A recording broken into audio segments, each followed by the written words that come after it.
music school, so I still fiercely resisted learning the piano, especially the requirement of not being allowed to leave the practice room. At that time, the government followed this value and theoretical basis called loyalty. So they didn't trust anyone, whether you are a musician, artist, engineer, doctor, etc. They want to cultivate talents in their own way to embody loyalty. I was very disgusted with the restrictions on my behavior and the things that forced me to practice piano. In the first year of music school and the first half of the second year, I had fierce quarrels with my parents, but each quarrel ended unhappily and in vain. So at the beginning of my second school year, my subconscious mind slowly began to form the idea that I had no other way to change the situation. I had to succumb to the reality and do this thing well. Gradually, I realized I could not be so willful about learning piano. Therefore, the following few years of musical secondary school study were relatively stable, gradually reducing my family conflicts.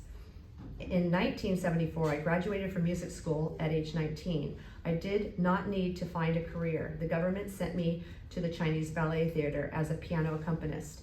I had to play for the ballet dancers 4 days a week in the morning for their morning body training and participate in the ballet rehearsal accompaniment in the afternoon. Usually one accompaniment played the first and third acts for the convenience of rest, and the other played the second and fourth. Because I was the youngest piano accompanist in the theater, I had a heavier workload than others. I needed to play the accompaniment for body training in the morning and attend rehearsals in the afternoon. Usually piano accompanists only had to choose one of these two jobs, not both. But I had to take on two jobs, and the salary was the same. After several years of hard work, I have come to love this profession, which I never expected to. The time came in 1976. China's political situation had changed. Young people were allowed to enter university directly from middle school, and universities accepted applications from anyone. After more than 3 years of practicing ballet and rehearsal accompaniment, I considered getting a university degree. So I found my former piano teacher and told her about my idea. She was willing to help me, and I resumed private lessons. At the same time, I realized that this lesson was no longer a teacher-student relationship in school, and I should pay for it.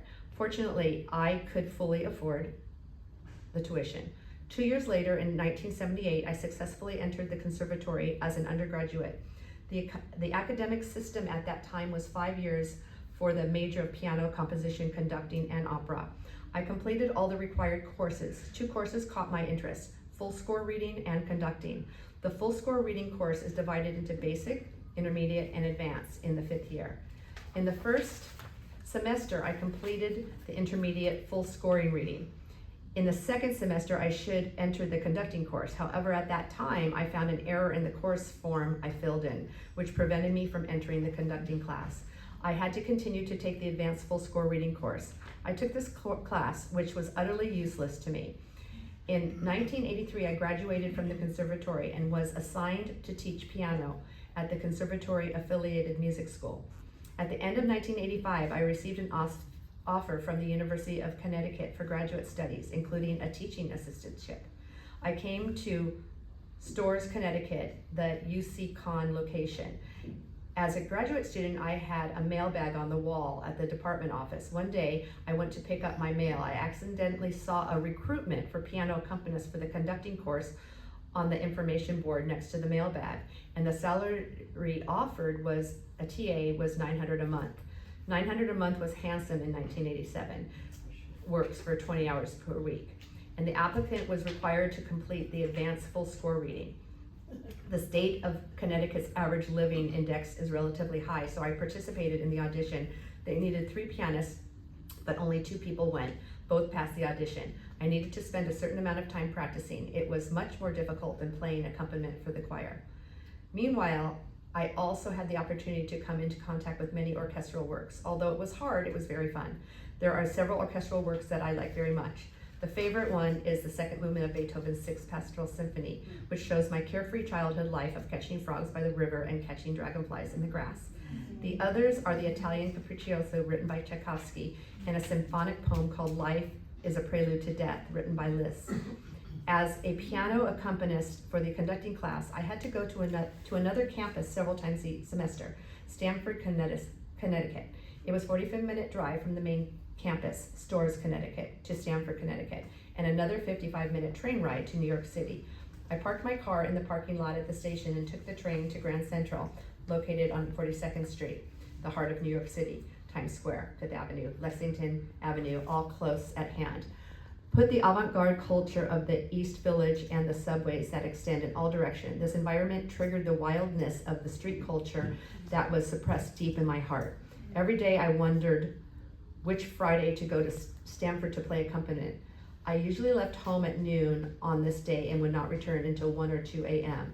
After a few months, I realized that due to the responsibilities of family and marriage, I had to restrain this behavior and eventually bid farewell to this kind of desolate lifestyle.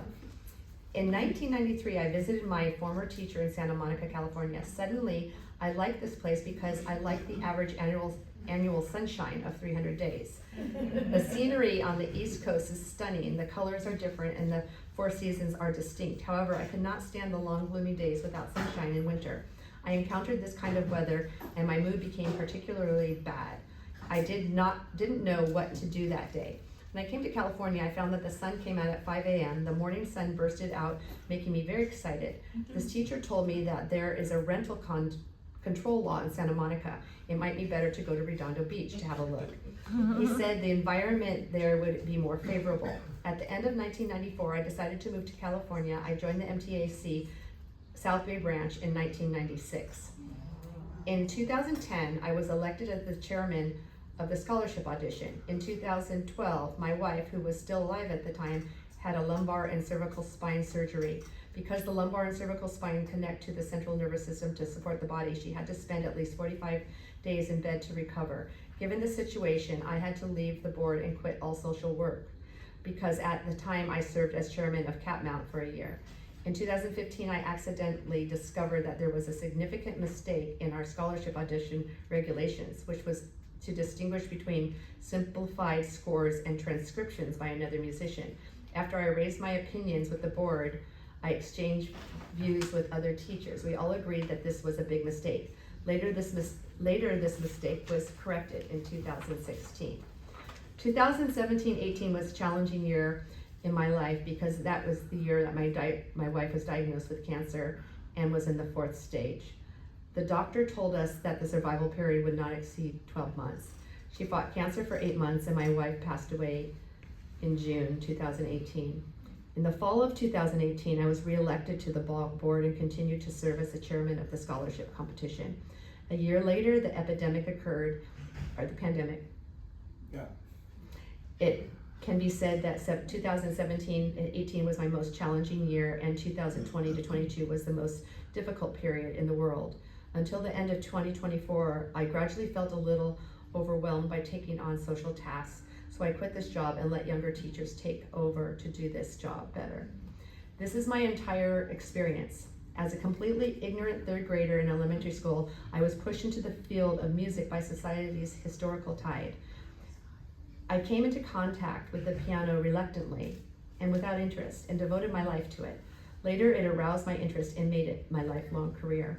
One last thing to mention is that among 75 students who entered the music elementary and middle schools in '67, 1/3 of them switched to learning other instruments.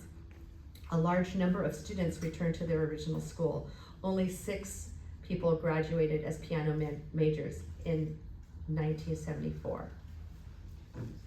And then do you want me to read that? Yeah. Okay.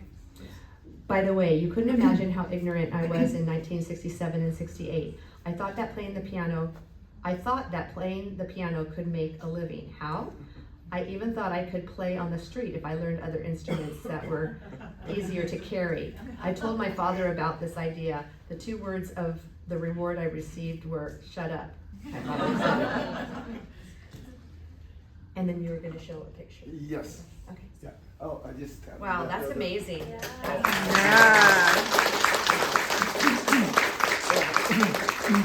As earlier, as the master said, my family do not have any the music background. So I started learning piano at the school from 1967 until 1984, 85. Total is 15 years.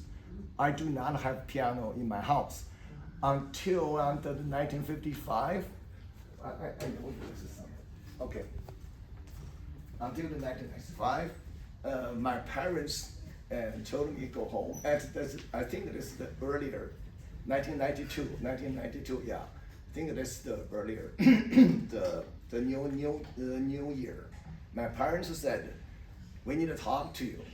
And the parents said, well, you're learning the piano and you really help us because my younger brother went to the countryside. So that's why he said it helped them a lot. At that year, my parents sent me the gift. I purchased my first piano in 1982. This is the picture was my made 1982. It's with my first piano. Yeah, you can shoot it. Yeah. Okay.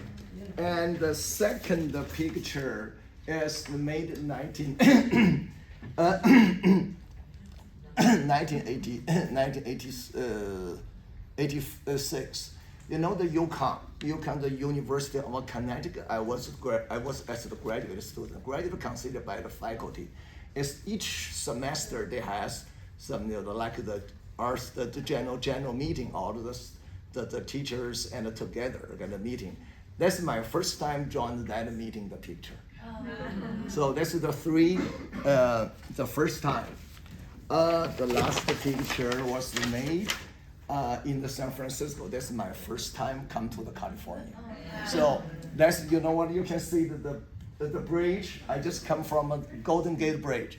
So I take the picture. This is my first picture there. When was that?